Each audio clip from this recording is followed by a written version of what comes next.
Good morning all of students. आज जो है हम क्लास 10 नागरिक शास्त्र में संघवाद में जो है संघीय शासन व्यवस्था की विशेषताओं के बारे में जानेंगे। इससे पहले जो हम लोगों ने वीडियो में जाना कि संघ जो है वाद क्या है, संघीय शासन व्यवस्था क्या और जो है एकात्मक शासन व्यवस्था क्या है। जो संघीय शासन व्यवस्था है वह शासन व्यवस्था का वह स्वरूप है जिसमें जो है संपूर्ण जो शक्तियाँ हैं वह शासन के विभिन्न जो है अनुसांगिक इकाइयाँ उनके बीच बटी हुई है, जबकि एकात्मक शासन व्यवस्था जो है शासन व्यवस्था का वह स्वरूप है जिसमें संपूर्ण शक्तियां जो केंद्र के हाथों में जो है निहित होती है। साथ ही साथ जो है उसमें हम लोग यह भी जाने कि जो संघीय शासन व्यवस्था के गठित होने के कौन कौन से तरीके हैं।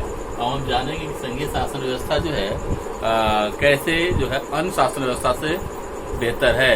जो संघीय शासन व्यवस्था की प्रमुख विशेषता क्या है।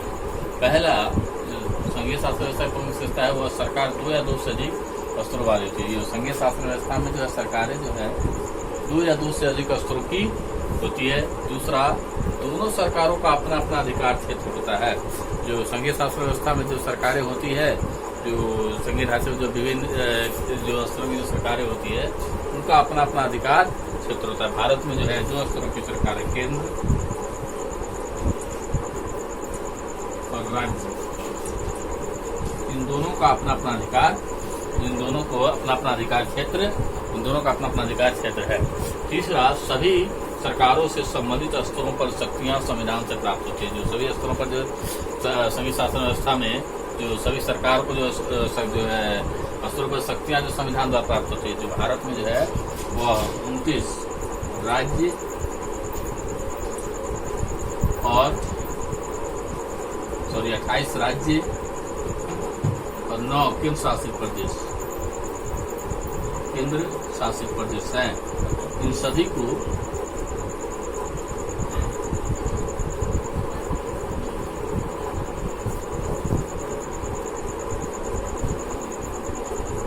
प्रदेश है, इन सभी को जो है अपने अपने अधिकार प्राप्त है। राज्य को भी और केंद्र प्रदेशों को, केंद्र को भी और राज्यों को भी अपना अधिकार प्राप्त है। चौथा, एक स्तर की सरकार अकेले संविधान की जो है मौलिक जो व्यवस्था है में संशोधन नहीं कर सकती। यदि जो केंद्र चाहे तो अकेले ही जो है संविधान की मौलिक व्यवस्था में संशोधन नहीं कर सकती। उसको जो है राज्यों से भी अनुमति लेनी हुई। राज्यों के जो प्रतिनिधि होते हैं वह राज्यसभा में और केंद्र के जो प्रतिनिधि होते हैं लोकसभा में। जो संसद जो है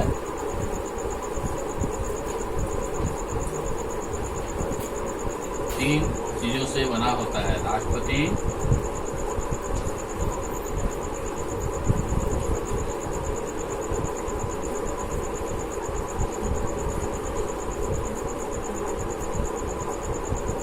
लोकसभा और राज्यसभा।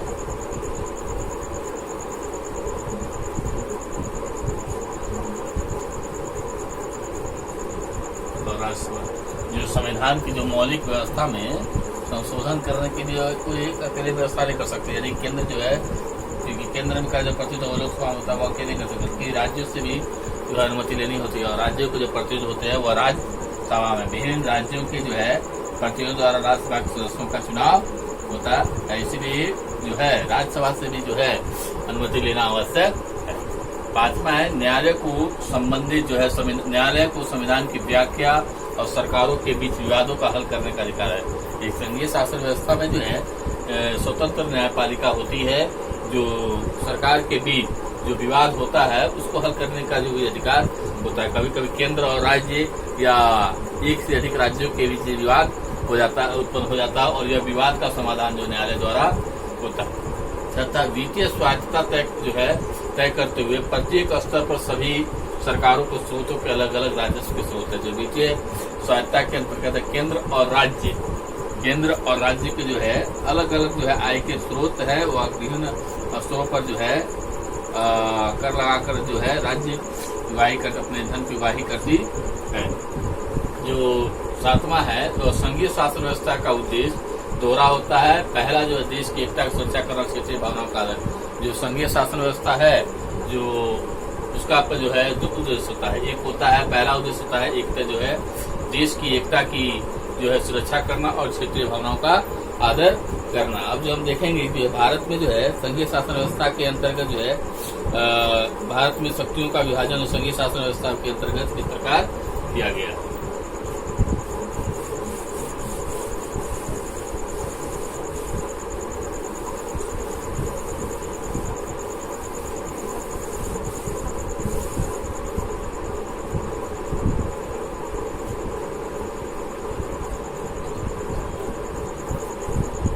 भारत में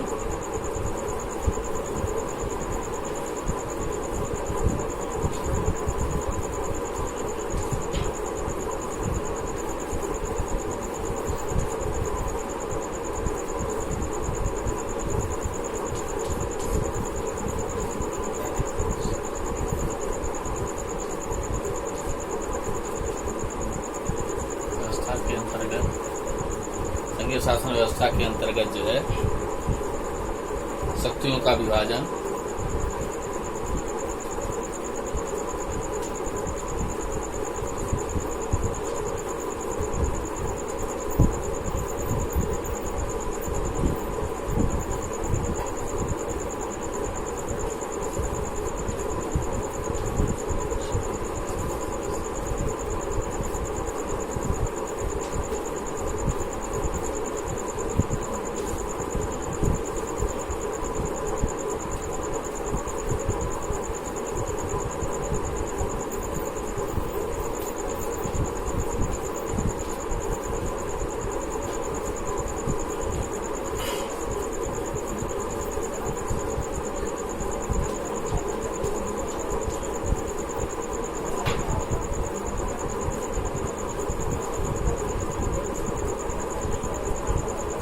पहला संघ सूची,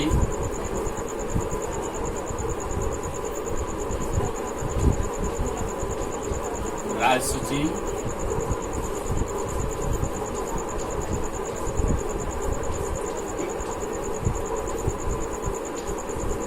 तीसरा समवर्ती सूची। तीसरा जो है वह समवर्ती सूची,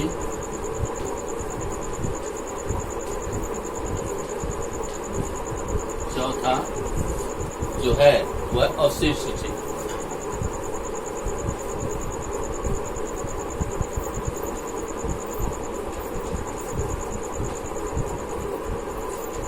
अवशिष्ट सूची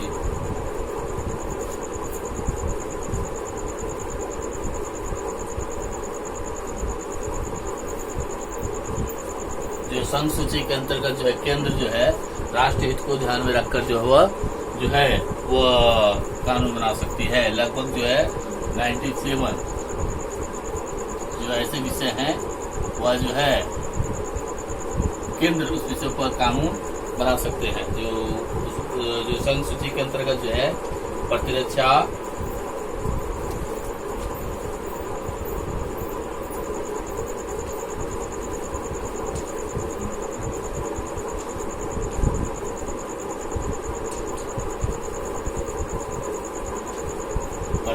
रेल,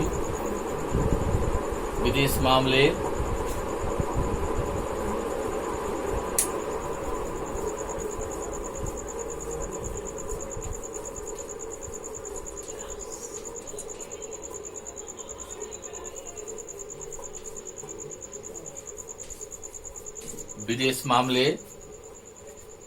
वायु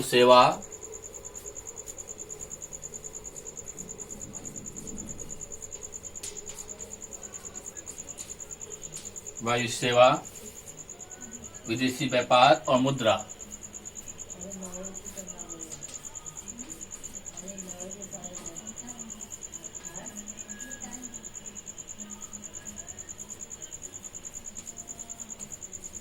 और मुद्रा से संबंधित विषयों पर निर्णय ले सकती है। और रेल से संबंधित, विदेश नीति से संबंधित, विदेश सुरक्षा से संबंधित और रेल से संबंधित विषयों पर निर्णय ले सकती है।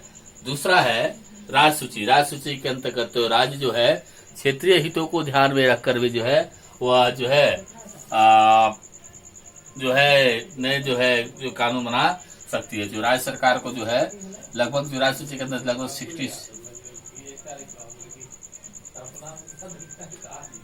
सूची के अंतर्गत 66 राज्य सूची के अंतर्गत जो है कृषि, पुलिस,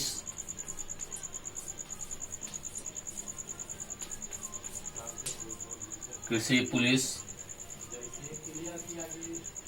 स्थानीय शासन,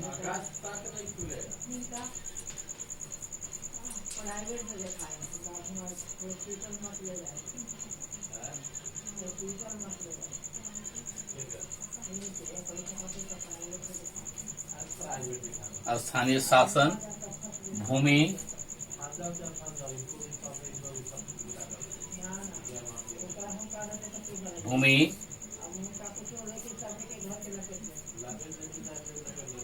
वाणिज्य व्यापार,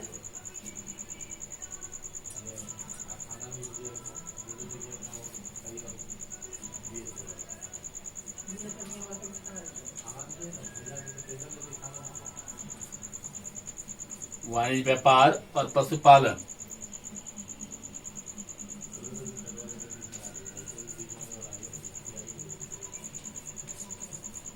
पशुपालन से संबंधित विषयों पर, सिंचाई से संबंधित विषयों पर जो है कानून बना सकते हैं। समवर्ती सूची के अंतर्गत जो है लगभग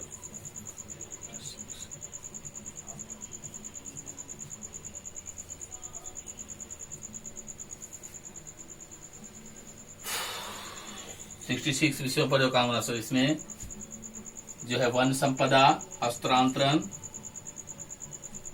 जो समवर्ती सूची जो है वह सूची जिसके अंदर वन संपदा,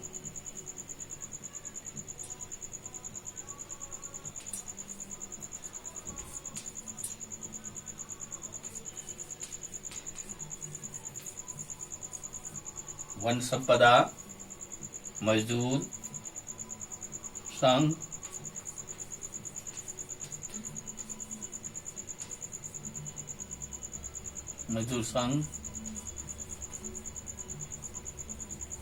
मजदूर संघ,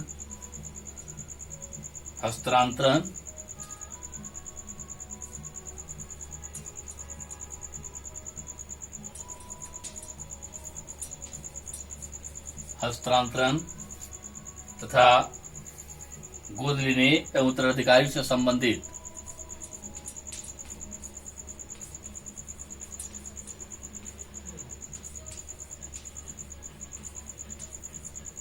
उत्तराधिकार से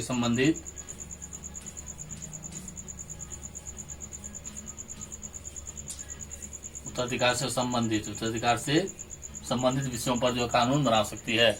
और अवशिष्ट सूची वह सूची है जो शेष है अवशिष्ट सूची, इस पर जो है केंद्र जो है कानून बना सकता है। ये वैसे विषय जिससे जो संविधान निर्माण के संबंध में समय में नहीं आए उस विषयों पर जो है केंद्र जो कानून बना सकती है, जैसे कंप्यूटर सॉफ्टवेयर से संबंधित, जो क्राइम से संबंधित विषयों पर।